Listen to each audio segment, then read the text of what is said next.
Assalamualaikum. Jumpa lagi di Biologi bersama Bu Ulin. Hai hai.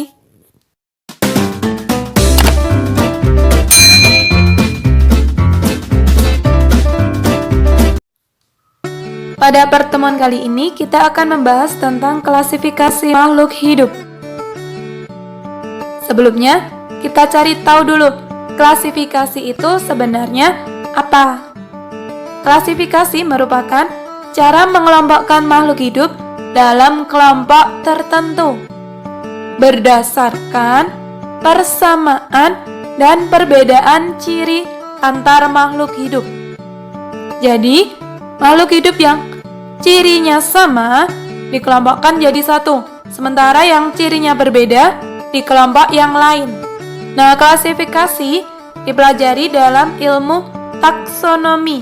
Taksonomi merupakan cabang ilmu biologi yang mempelajari tentang klasifikasi makhluk hidup. Lalu, kenapa sih makhluk hidup harus diklasifikasikan? Emang apa manfaatnya?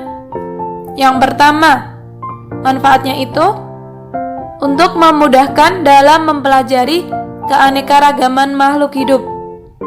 Jadi makhluk hidup yang beraneka ragam, yang sangat banyak, seperti yang sudah dipelajari sebelumnya, dikelompokkan dulu. Mana yang termasuk dikotil, mana yang termasuk monokotil, supaya lebih mudah mempelajarinya.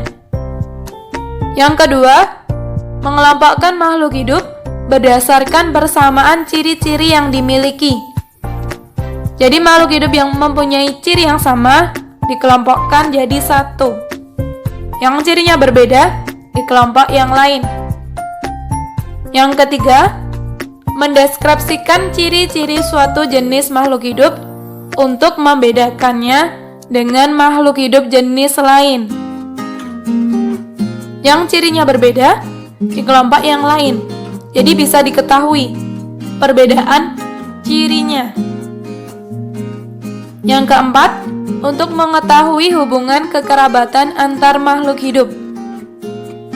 Maksudnya di sini, misalnya ada hewan, ada ular, ada burung dara, ada ayam. Nah, burung dara dan ayam termasuk kelompok Aves, sedangkan ular kelompok reptil.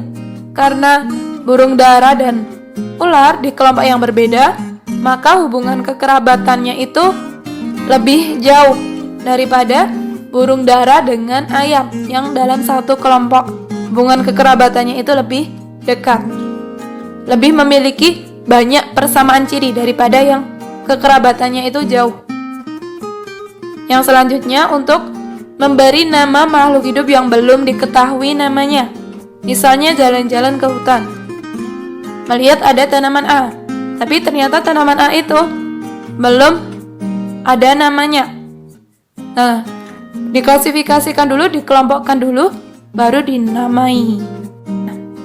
Selanjutnya, klasifikasi 5 kingdom atau 5 kerajaan. Nah, berikut ada tabel sejarahnya. Jadi dulu itu tidak langsung dikelompokkan menjadi 5 kerajaan.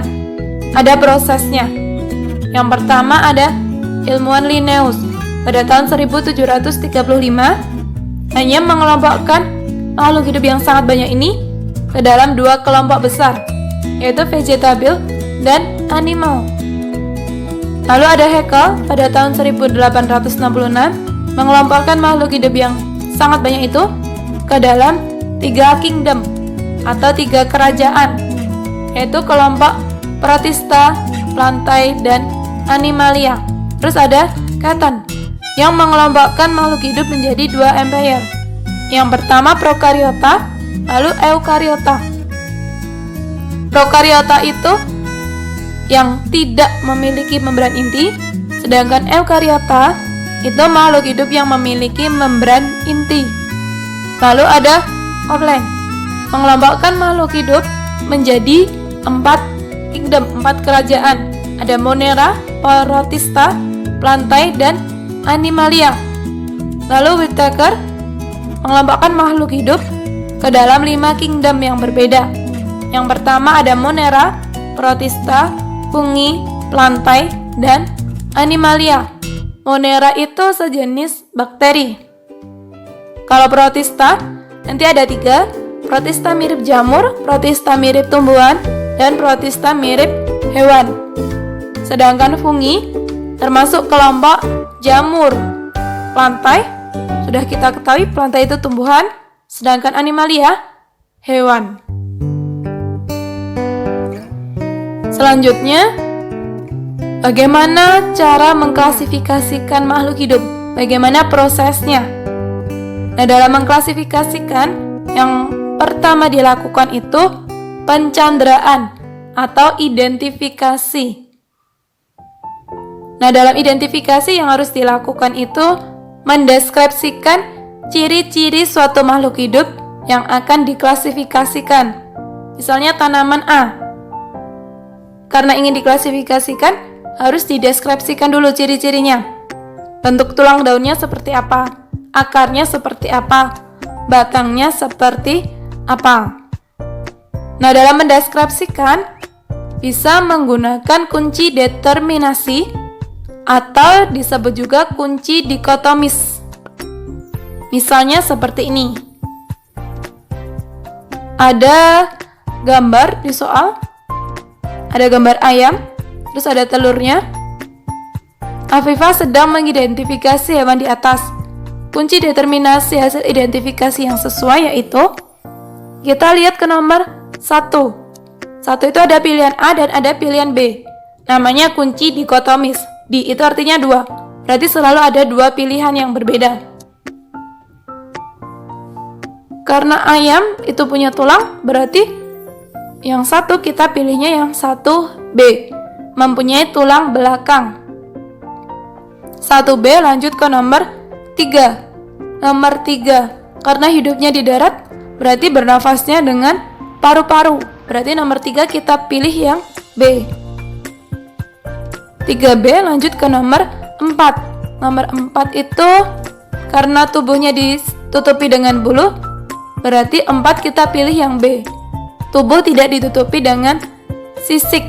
Lalu lanjut ke nomor 5. Nomor 5. Nah, di ayam itu bawahnya ada gambar telur. Berarti reproduksinya itu secara bertelur atau ovipar. Nomor 5 kita pilihnya yang A. 5A. Berarti bisa kita ketahui jika ayam termasuk ke kelompok Aves. Berarti jawabannya itu yang D. 1B, 3B, 4B, dan 5A. Pasti kalian bisa ya. Lalu lanjut ke cara yang kedua. Setelah diidentifikasi, setelah dideskripsikan ciri-cirinya, selanjutnya pengelompokan. Nah, makhluk hidup dikelompokkan dengan makhluk hidup yang memiliki ciri-ciri serupa. Jadi yang ciri-cirinya sama dikelompokkan jadi 1, yang cirinya berbeda di kelompok yang lain. Bisa dikelompokkan dalam tingkat takson. Nah, berikut tingkatan takson pada makhluk hidup. Ada pada hewan, ada pada tumbuhan. Pada hewan, taksonnya itu mulai dari kingdom, kerajaan, filum, kelas, ordo, famili, genus, dan spesies. Sedangkan pada tumbuhan, taksonnya itu kingdom, divisio, kelas, ordo, famili, genus, spesies. Perbedaan takson pada hewan dan tumbuhan itu pada takson yang kedua. Sedangkan pada hewan, itu takson yang keduanya filum. Pada tumbuhan, takson yang keduanya itu divisio. Nah, seperti ini misalnya, kita pilih takson pada hewan, kingdomnya, karena hewan kingdomnya animalia. Lalu, filumnya, misalnya dipilih filum Chordata.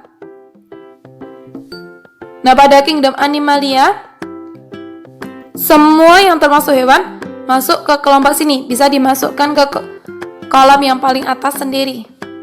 Entah hewannya itu kupu-kupu, gajah, jerapah, apapun hewannya, bisa masuk ke kolom nomor 1. Lalu yang kedua, filumnya Chordata, hewan bertulang belakang. Jadi yang boleh masuk ke kelompok Chordata itu hanya hewan-hewan yang memiliki tulang belakang. Seperti kupu-kupu itu tidak memiliki tulang belakang, jadi tidak boleh dimasukkan ke kolam yang kedua. Jadi semakin ke bawah itu akan semakin berkurang anggotanya. Lalu yang ketiga, takson kelas. Misalnya kita pilih takson kelas mamalia. Selain mamalia itu ada aves, reptil, terus ada Pisces. Kita pilihnya yang kelas mamalia, hewan menyusui. Jadi yang boleh masuk ke kolam 3 ini hanya hewan-hewan yang menyusui. Hewan reptil itu tidak boleh dimasukkan ke kelas ini. Selanjutnya ordo. Ordonya dipilih karnivora, mamalia yang memakan daging. Lalu ke famili. Familinya misalnya dipilih Canidae, suku anjing. Yang boleh di famili Canidae ini suku anjing. Suku kucing itu tidak boleh dimasukkan ke sini. Jadi semakin ke bawah nanti anggotanya akan semakin berkurang. Lalu genusnya kita pilih genus Canis. Spesiesnya misalnya Canis familiaris, anjing rumah, anjing peliharaan. Jadi yang boleh berada di kolam paling bawah ini hanya ada satu jenis, Canis familiaris saja. Nah, berdasarkan penjelasan tadi kita bisa mengetahui jika semakin ke atas itu persamaannya semakin sedikit, sedangkan anggotanya semakin banyak. Kita bisa lihat, kita bisa mengamati kolomnya. Persamaannya semakin sedikit. Misalnya, kupu-kupu pada kolom yang paling atas ada kupu-kupu dan gajah. Kupu-kupu sama gajah dalam satu kingdom animalia, tapi cirinya yang sama itu sangat sedikit. Sedangkan semakin ke bawah itu persamaannya semakin banyak, anggotanya semakin sedikit. Misalnya pada genus Canis, di situ hanya ada 3 gambar, ada anjing, terus ada serigala. Nah, anjing dan serigala itu memiliki lebih banyak persamaan daripada kupu-kupu dengan gajah tadi. Lalu langkah yang ketiga, pemberian nama. Setelah diidentifikasi, lalu dikelompokkan, setelah itu diberi nama. Penamaan tingkat internasional menggunakan sistem binomial nomenklatur. Binomial nomenklatur atau penamaan nama ilmiah memiliki aturan penulisannya. Yang pertama, dalam penulisan nama spesies harus menggunakan bahasa Latin atau yang dilatinkan. Misalnya, Varanus komodoensis, nama ilmiah dari komodo. Nah, di sini ada kata Varanus, itu dari bahasa Latin. Sedangkan komodoensis itu dari bahasa yang dilatinkan, komodoensis. Aturan yang kedua yaitu nama spesies terdiri dari 2 kata. Nama pertama, kata pertama, penunjuk genus. Kata kedua, penunjuk jenis atau spesies. Misalnya, nama ilmiah padi, yaitu Oryza sativa.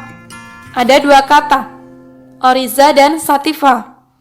Oryza, nama pertama, itu merupakan penunjuk genus, sedangkan sativa itu penunjuk spesies atau jenis. Ada 2 kata. Aturan yang ketiga yaitu huruf pertama nama genus ditulis dengan huruf kapital, sedangkan huruf pertama nama jenis ditulis huruf kecil. Misalnya Oryza sativa tadi. Huruf pertama nama genus Oryza ditulis huruf kapital, huruf besar. Sedangkan sativa, kata kedua, nama jenisnya, S-nya ditulis huruf kecil. Yang besar itu hanya huruf yang paling depan sendiri, Oryza, O-nya. Sedangkan yang lainnya itu hurufnya kecil. Aturan yang keempat, jika diketik ditulis miring atau diberi font italic. Sedangkan jika ditulis tangan di garis bawah. Misalnya diketik Oryza sativa, penulisannya seperti itu, dicetak miring. Sedangkan jika ditulis tangan harus di garis bawah. Misalnya di situ Oryza sativa, ada garis bawah. Aturan yang kelima yaitu Jika terdiri dari 3 kata, berarti kata ketiganya merupakan nama subspesies. Misalnya, Felis maniculata domestica. Ada 3 kata. Kata yang pertama itu penunjuk genus, sama seperti yang tadi. Kata kedua itu penunjuk jenis atau spesies. Sedangkan kata yang ketiga, nah ini, aturan yang kelima, kata ketiga ini penunjuk subspesies. Lalu, aturan yang keenam itu nama spesies juga bisa mencantumkan inisial pemberi nama. Misalnya Oryza sativa L. Nah, L di sini merupakan inisial dari yang memberi nama. Yang memberi nama padi dengan nama Oryza sativa itu Linnaeus. Nah, L-nya itu bisa ditaruh di belakang kata Oryza sativa. Oryza sativa L. Misalnya yang memberi nama bintang, berarti Oryza sativa B. Seperti itu. Misalnya ada klasifikasi putri malu. Nah, kingdomnya memiliki klorofil, berarti masuk ke kingdom plantae. Divisionya spermatopita, tumbuhan berbiji. Kelasnya kelas Dicotyledonae. Ordonya Fabales, famili Fabaceae, genusnya Mimosa, spesiesnya Mimosa pudica. Nah, kata spesies Mimosa pudica ada 2 kata. Kata depan penunjuk genus. Makanya, kata depan spesies itu sama dengan genusnya. Genusnya Mimosa, kata depan spesiesnya pasti juga Mimosa. Mimosa pudica. Pudica itu penunjuk spesies atau jenisnya. Nah, seperti itu pembelajaran hari ini. Semoga dapat dipahami. Jika ada yang belum paham bisa ditanyakan lewat kolom komentar di bawah ini. Jangan lupa like and subscribe. Kurang lebihnya Ibu mohon maaf. Terima kasih. Wassalamualaikum warahmatullahi wabarakatuh.